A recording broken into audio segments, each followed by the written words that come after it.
মুসলমান ভাইগুলা যারা আছে তারা কিন্তু অনেক কষ্টের জিন্দেগি পার করতেছে না ভাই? আমাদের যদি এই দুর্দশা হইতো, আমাদের যদি ব্যক্তিগতভাবে যদি আমাদের এই দুর্দশা হইতো, তখন কিন্তু আমরা হতাশ হয়ে পড়তাম না ভাই?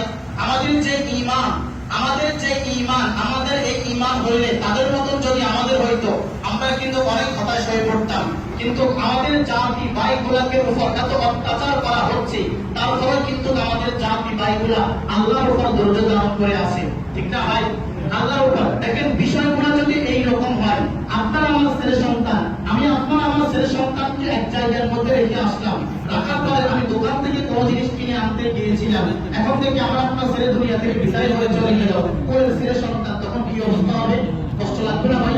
ঠিক তেমন হচ্ছে আমাদের ফিলিস্তিনের মা বোনদের, আমাদের ফিলিস্তিনি মা বোনরা তাদের ছেলে সন্তানদেরকে জায়গার মধ্যে রেখে দোকানের মধ্যে জিনিস কিনতে যায়, আসে দেখেন ছেলে দুনিয়া থেকে বিদায় হয়ে চলে যাচ্ছে। এইরকম চোখের সামনে নিজের ছেলে সন্তান দুনিয়া থেকে বিদায় হয়ে যাওয়া কতই না কষ্টকর, কষ্ট না ভাই? কতই না কষ্টকর যে জালিমগুলো আমাদের মুসলমান ছেলে সন্তান আমাদের ফিলিস্তিনের উপর অত্যাচার করতেছেন। ইনশাআল্লাহ একদিন না একদিন, আরে এই ফিলিস্তিন তো একদিন 800 বছর মুসলমানরা শাসন করেছে না ভাই? মুসলমান 800 বছর এই ফিলিস্তিন শহরকে শাসন করেছে, যদি এখন ইহুদি খ্রিস্টানরা দখল করেছে। ইনশাআল্লাহ আমরা যদি প্রত্যেক মুসলমানরা যদি নিজেদের জায়গা থেকে যদি আমাদের মা বোনদের জন্য যদি দোয়া করি, ইনশাআল্লাহ আল্লাহর রহমত ইনশাআল্লাহ তাদের উপর নাযিল হবে না ভাই?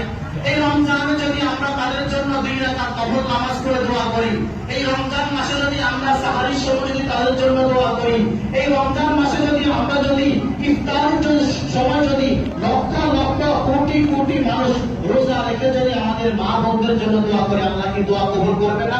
ইনশাআল্লাহ আল্লাহ পাক দোয়া করবে। এখন আমরা তাদের সাথে দোয়া করার সাথে সাথে আমরা তাদেরকে কিছু হাদিয়া পাঠানোর দরকার আছে না ভাই? শুধু কি দোয়া করলে হবে? দোয়ার দরকার আছে, দোয়ার সাথে হাদিয়ারও দরকার আছে না ভাই? দোয়ার সাথে হাদিয়ারও দরকার আছে। এজন্য আমাদের বাংলাদেশ থেকে বিভিন্ন সংস্থা বিভিন্ন জায়গা থেকে তাদেরকে সহযোগিতা করার জন্য চেষ্টা করতেছে। আমি আমার ব্যক্তিগত দিক থেকে, আপনারা আপনাদের ব্যক্তিগত দিক থেকে তাদেরকে সাহায্য করার দরকার আছে কি আছে না ভাই? যদি আমাদের এলাকার মধ্যে যদি পার্শ্ববর্তী এলাকার মধ্যে যদি এক ঘরের মধ্যে যদি ঘরগুলা যদি পুরো ছাড়খাড় হয়ে যায়, আপনি মানুষ হিসাবে, আপনার বোধ হিসাবে আপনি তাদেরকে সহযোগিতা করবেন না ভাই? অবশ্যই করবেন। আমাদের মুসলমান ফিলিস্তিন এটা আমাদের জাতি ভাই, আমাদের ক্যাবলা। আরে ফিলিস্তিন একদিন আমাদের ক্যাবলা ছিল না ভাই? আমাদের ক্যাবলা ছিল। এই ক্যাবলার মুসলমানদের এত নির্যাতন হচ্ছে, তাদের প্রত্যেকের জন্য আমাদের সামর্থ্য অনুযায়ী হাতিয়ার পাঠানোর দরকার আছে কি আছে না ভাই?